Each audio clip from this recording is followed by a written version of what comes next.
নিজের প্রথম রাষ্ট্রীয় সফরে রীতিমতো জাদু দেখালেন ডক্টর মোহাম্মদ ইউনূস। দেশের জন্য জোগাড় করে আনছেন অন্তত $700 কোটি। জাতিসংঘের সাধারণ অধিবেশনের নিয়মিত কার্যক্রমের মাঝেই কেড়েছেন বিশ্ব নেতাদের মনোযোগ।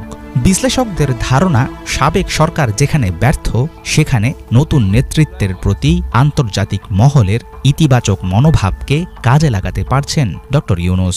সারা পৃথিবী অবাক বিস্ময়ে দেখেছে কিভাবে সমগ্র বাংলাদেশের মানুষ একনায়কতন্ত্র, নিপীড়ন, বৈষম্য, অবিচার ও দুর্নীতির বিরুদ্ধে রাজপথ ও সামাজিক যোগাযোগের মাধ্যমে দৃঢ়ভাবে রুখে দাঁড়িয়েছিল।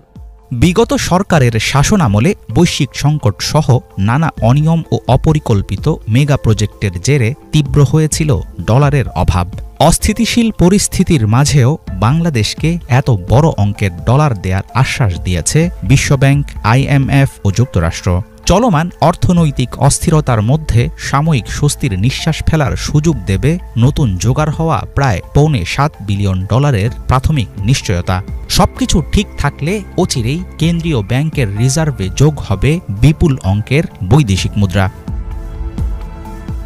জাতিসংঘ মিশনে কেবল অধিবেশনে ভাষণ দেয়াতেই সীমাবদ্ধ থাকেননি ডক্টর মোহাম্মদ ইউনূস।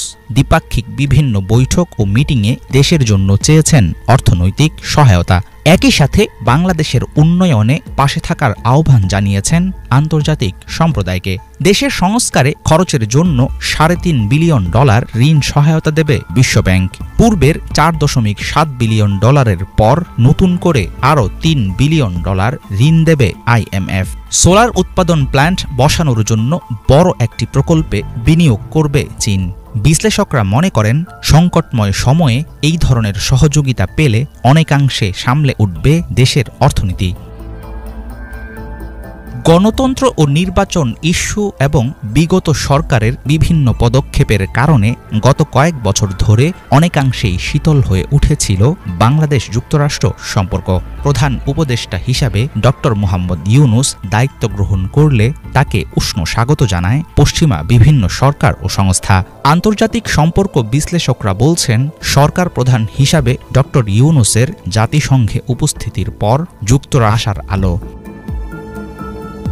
যুক্তরাষ্ট্র সফরে নিয়মিত কার্যক্রমের পাশাপাশি ডক্টর ইউনূস বৈঠক করেছেন মার্কিন প্রেসিডেন্ট জো বাইডেন, কানাডার প্রধানমন্ত্রী জাস্টিন ট্রুডো, পাকিস্তানের প্রধানমন্ত্রী শাহবাজ শরীফ, নেপালের প্রধানমন্ত্রী KP শর্মা, বিশ্বব্যাংক প্রেসিডেন্ট অজয় বাঙ্গা, IMF ব্যবস্থাপনা পরিচালক ক্রিস্টালিনা জর্জিভা, চীনের পররাষ্ট্রমন্ত্রী ওয়াং উই সহ বিশ্বের অনেক রাষ্ট্রনায়ক ও সরকার প্রধানদের সঙ্গে। আন্তর্জাতিক মিত্রদের এমন স্বতঃস্ফূর্ত সহযোগিতা অব্যাহত থাকলে অচিরেই কমতে শুরু করবে সংকটের মাত্রা। হাফিজুল ইসলাম, বাংলা ভিশন। এটাই হচ্ছে আমাদের বাংলাদেশের ডক্টর ইউনূস, আমাদের গর্ব, যে কিনা সারা বিশ্বের দরবারে প্রথম বাংলাদেশকে উঠিয়ে ধরেছেন, একদম বাংলাদেশের মুখ উজ্জ্বল করে তুলেছেন। আমাদের বাংলাদেশের গর্ব ডক্টর ইউনূস, বর্তমান প্রধান উপদেষ্টা হিসাবে তিনি যেভাবে এগিয়ে যাচ্ছে, আমাদের দেশ খুব শীঘ্রই খুব উন্নত একটা রাস্তায় চলে আসবে। সেটা দেখার জন্য আমরা অপেক্ষায় আছি। ইনশাআল্লাহ সব কিছু ঠিক হয়ে যাবে।